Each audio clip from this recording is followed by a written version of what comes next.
سلام، میخوام راجع به چاقی حرف بزنم. راجع به خطراتی که چاقی داره. خیلی حرف زیاده راجع به چاقی. حتما خیلی راجع به این مطلب که چی بخوریم چی نخوریم، چرا نباید چاق باشیم، از رسانه های مختلف، از دکترتون، از آدمایی که در ارتباط با مسئله چاقی کار میکنن زیاد شنیدیم.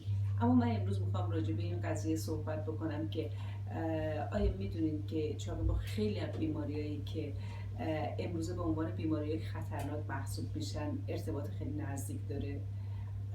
همه ما راجع به بیماری مثل سرطان نگرانی داریم. سالانه 30,000 نفر دارن تو کشور ما به خاطر سرطان فوت میکنن.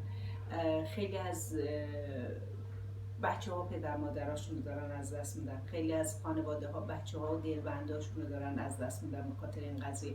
میدونید که چاقی با 11 نوع سرطان مختلف در ارتباطه و عامل ابتلا به این سرطان ها محسوب میشه. اگر اینکه ما بتونیم چاقیمون رو کنترل بکنیم، از خطر ابتلا به این 11 نوع سرطان میتونیم در واقع خودمون رو حفاظت بکنیم. نه تنها سرطان، بیماری‌های مختلف دیگه مثل کبد چرب الان تو جامعه ما خیلی شایع شده. تقریبا بیش از 40% از مردم ما مبتلا به بیماری کبد چرب هستن.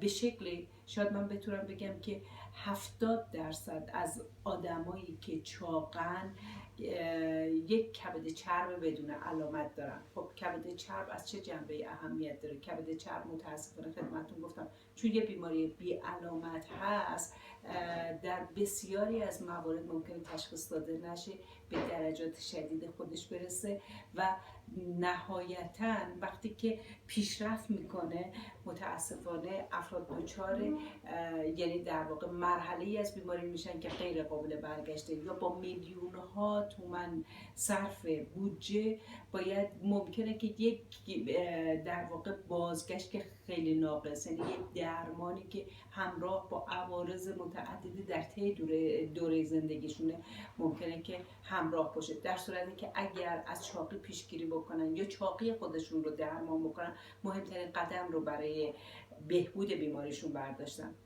یه بیماری مهم دیگه که در ارتباط نزدیک با چاقی است مسئله دیابت نوع 2 یا همون بیماری مرض قند هست که میدونیم خود بیماری دیابت خطر بیماری‌هایی مثل بیماری‌های کلیوی، بیماری‌های چشمی، بیماری‌های قلب و عروقی رو که هم کیفیت زندگی رو میتونه برای ما خیلی پایین بیاره و هم موجب مرگ و میر در افراد دیابتی بشه افزایش میده. در صورتی که اگه از ابتلا به چاقی پیشگیری بکنیم یا چاقیمون رو درمان بکنیم، پس این بیماری رو هم ما میتونیم تا حد زیادی کنترلش بکنیم و مهمترین قدم رو برای درمان بیماری خودمون برداشتیم.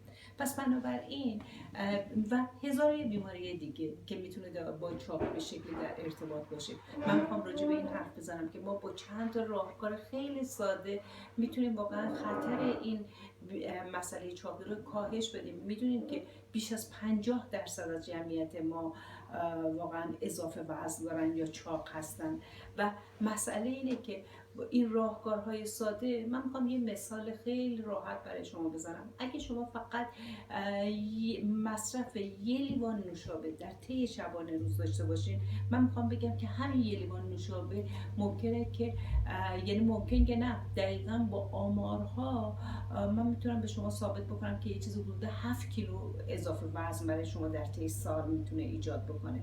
بنابراین اگر این که حالا در کنار مشکلات دیگه‌ای که مصرف این نوشابه برای ما ایجاد میکنه، خطر پوکی استخوان تو دوره‌های مختلف زندگی ما، مخصوصا تو دوره‌های میانسالی سالمندیمون میتونه افزایش بده، میتونه فشار به کلیه‌های ما بیاره برای دفع مواد رنگی که در واقع ما داریم به همراه نوشابه مصرف میکنیم.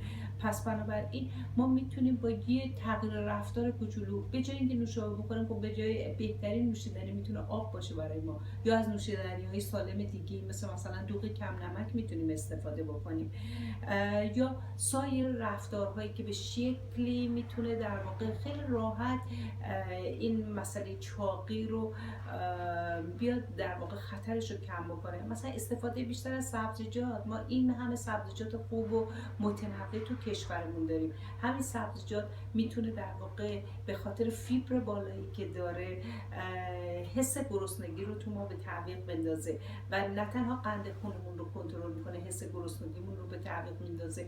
از راه‌های متعدد اون نیازهای تغذیه ما رو خیلی بهتر میتونه تامین بکنه و به حفظ سلامت ما کمک بکنه و خطر چاقی رو هم تو ما کاهش بده. پس بنابراین یه سری راهکارهای خیلی ساده تغذیه‌ای وجود داره که شما از مشاورین تغذیه میتونید کمک بگیریم و